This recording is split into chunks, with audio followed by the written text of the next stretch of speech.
If you like this video, please give a thumbs up and subscribe. Hit the bell icon to be notified of new videos. 1969 UFO sighting in Berkshire County, Massachusetts. On September 1 that year, several residents in Berkshire County were traumatized by reported sightings of a UFO. Tom Reed, his brother Matt Reed, Tom Warner, Nancy Reed, Jane Green, and Melanie Kirchdorfer were incredibly candid when recounting their experience. Many of these witnesses have never come forward to recount the life-changing experiences before now. 50 years after the incident, these unidentified flying objects, most commonly known as UFOs, were blindingly bright. Some claimed that beams of light lifted them into a spaceship filled with other abducted children, and even transported them by the beams of light.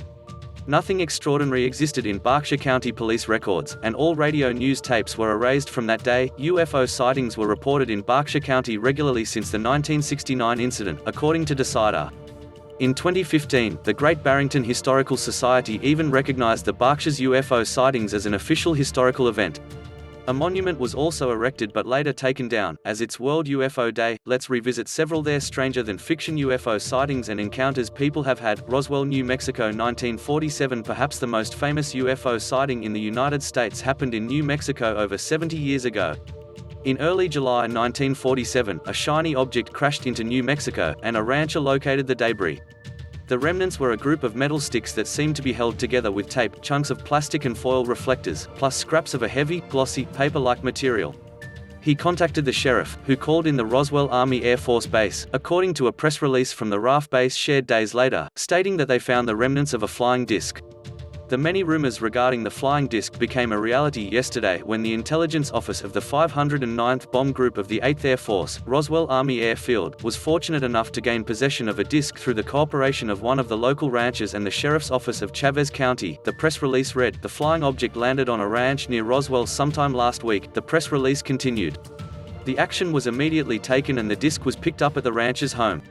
It was inspected at the Roswell Army Airfield and subsequently loaned by Major Marcel to higher headquarters.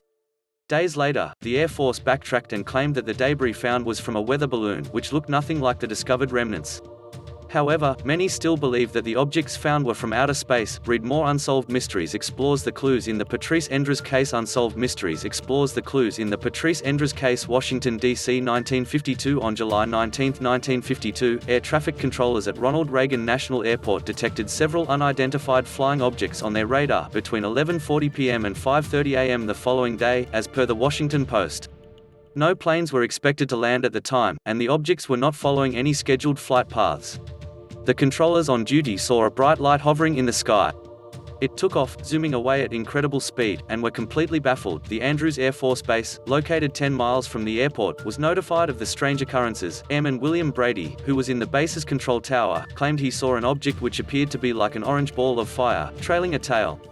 He said it was unlike anything he ever saw before. The following weekend, from July 26 to 27, similar occurrences were tracked at the same airport and Air Force Base, sparking further media interest. Ultimately, these UFOs were ruled by the Air Force as temperature inversions and were picked up as false images. Many were skeptical of this conclusion and still are. Decades later, Controller Howard Cochran told the Washington Post that he maintains that he saw a saucer-shaped object in the sky. The Rendlesham Forest Incident, 1980. The incident spanned over 3 days in the large pine forest in Suffolk, England in December 1980. Several witnesses allege they saw UFOs in the form of strange lights and large metallic objects. United States Air Force patrolmen on duty claimed that the object was described as being metallic in appearance and triangular in shape, approximately 2 to 3 meters across the base, according to a memo from Lieutenant Colonel Charles Halt shared in the 2008 book Unsolved UFO Mysteries: The World's Most Compelling Cases of Alien Encounter by William J. Burns and Harold Burt. It illuminated the entire forest with white light and had a pulsing red light on top and a banks of blue lights underneath. The memo continued, although there were no alien life forms spotted or communicating with them, such a sighting on a tightly secured NATO base was deemed stunning and extraordinary. Belgian UFO wave, 1989. Thousands of people claimed to see large, triangular flying objects hovering low in the sky with lights underneath in Belgium from November 1989 until the following April. One of the first sightings came from 2 policemen, who were on patrol and stumbled upon the alleged UFO. "Suddenly, they told me they were seeing a strange object in the sky," Belgian police dispatcher Albert Kreutz said of the report he got from the officers, in a 1992 Unsolved Mysteries episode. "It made no noise. We joked about it and said it might be Santa Claus trying to land." However, by the end of the night, dozens of other reports of a flying object were made, and thousands of people claimed to have similar experiences in the coming months. Belgium's Air Force was never able to account for what exactly everyone saw, even though they tried to explain it. Then Chief of Operations of the Air Staff, General Wilfried de Brouwer, believed that the United States was trying out a new aircraft over Belgium. However, he concluded in Leslie Kean's 2010 book UFOs, Generals, Pilots, and Government Officials Go on the Record, that the observations during what is now known as the Belgian wave was not caused by mass hysteria. The witnesses interviewed by investigators were sincere and honest, he added. They did not previously know each other. Many were surprised by what they saw, and today, they are still prepared to confirm their unusual experience.